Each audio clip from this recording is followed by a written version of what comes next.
একটা কথা কইতাম স্যার, যারা যে দাঁত অসুবিধা থাকে বা হের বেশ বড় বা দাঁত ফুকে ধরছেন, দয়া করে মাংস খাইও না, খাইবাই না। এমন এক জ্বালাত পড়ছি, গত 4 দিন আগে মাংস খাইলাম, খাইয়া 3 দিন ফুলা,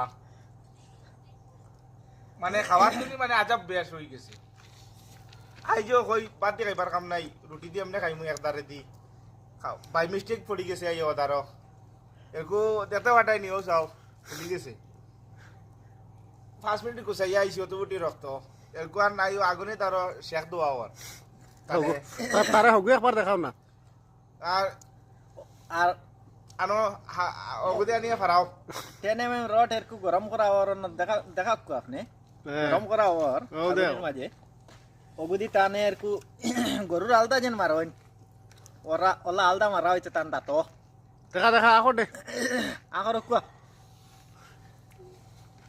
বেশ আনলে আর কোনবা লাগি দিব, তোমরা গরম পানি যাব গিয়া সোয়াগা হয়ে যাব।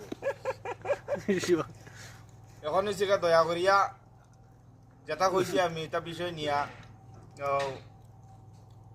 ইলা যদি কোনো বেমার আজার থাকে মাংস খাইও না, মাংস খাইবার বদলে এতে সরুদি ভাত খাইলিও কোনোবাই লাগতো না, উকনচিরা কোনোবাই লাগতো না, বাদে তালও দোয়া লাগে না।